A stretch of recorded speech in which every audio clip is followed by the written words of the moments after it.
What's up guys, Aaron here, back with another video. In today's video we're going to be talking about 20 common questions about the Apple Watch.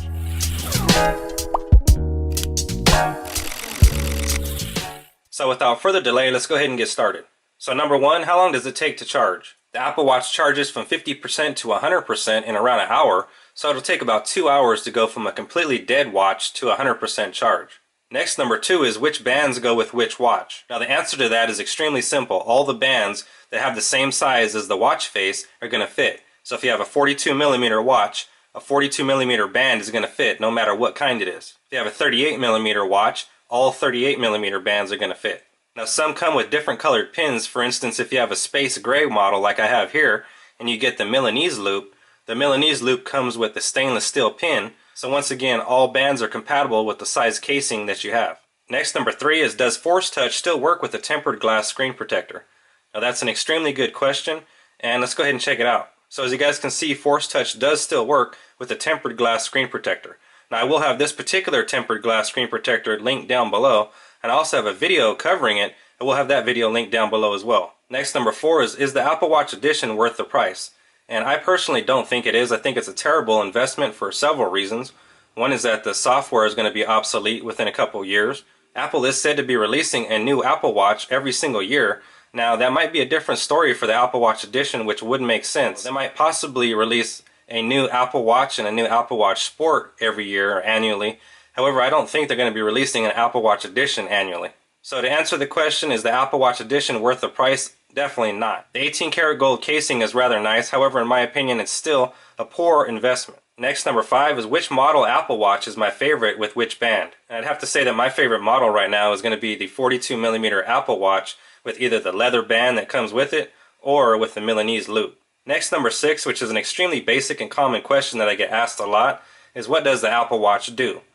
Now it does a lot of things, but mainly what it does is push notifications from your phone to your wrist, therefore enabling you to bring out your phone less. And delivering notifications to your wrist is the purpose of the Apple Watch and any smartwatch in general. However, if I had to answer the question quickly of what is the Apple Watch capable of, I'd say it's definitely capable of delivering notifications to your wrist, also delivering map and GPS functionalities to your wrist. You also have the ability to respond to text messages, check out emails, as well as make phone calls. So those are just some of the main things that the Apple Watch does.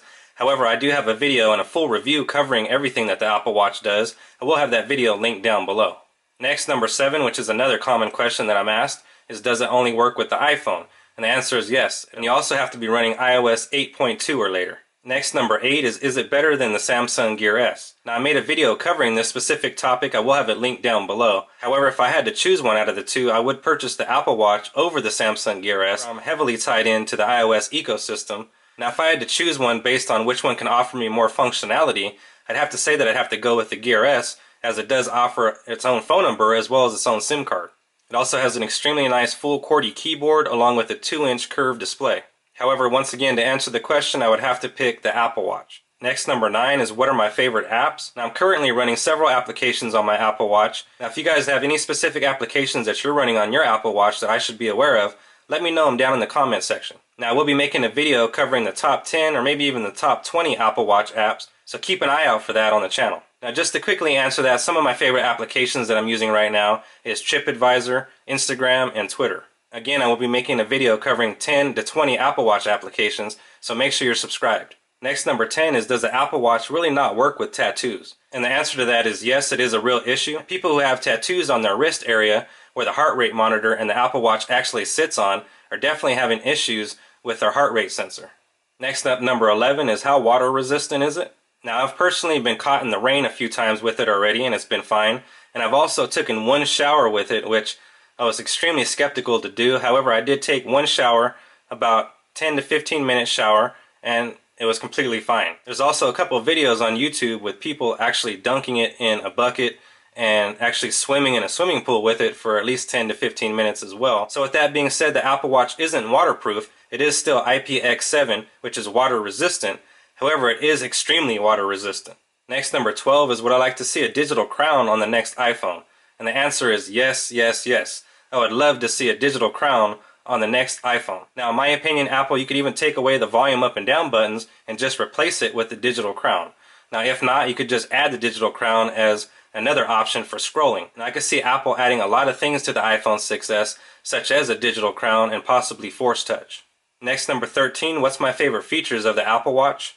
Now so far I'm really enjoying Apple Pay, Siri. I like the haptic feedback that it gives me, especially when I'm actually getting GPS turn-by-turn notifications. It'll alert me via a haptic feedback vibration which way to turn. And the way that it does that is that it sets two different toned vibrations. It lets me know that one tone is to turn left and one tone is to turn right. So I literally don't ever have to take my eyes off the road. All I have to do is feel for the haptic feedback to know which way to turn. I'm also extremely enjoying quickly responding to notifications with the watch instead of my phone. Next, number 14, what's my favorite accessory? So far I have a tempered glass screen protector. Once again, we'll have that video linked down below. I'm also going to be unboxing and reviewing some cases for the watch, as well as some third-party bands and docks. It's all going to be coming soon to the channel, so make sure you're subscribed. Next, number 15 is, does it support FaceTime? Now that's an excellent question, and the answer is no.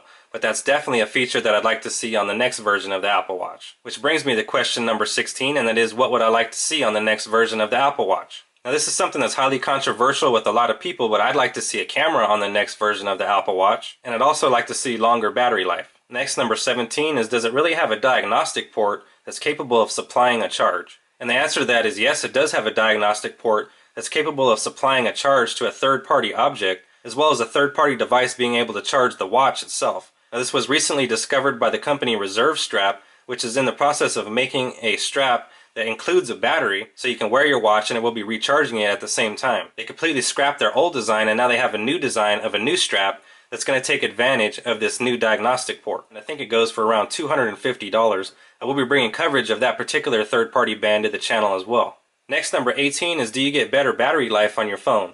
Now this is something that I didn't think about when I first got the watch. I was thinking about how the battery life on the Apple Watch was going to be, but I wasn't thinking about how much battery life was going to actually be sucked up from my phone while using the watch and having it paired via Bluetooth and Wi-Fi.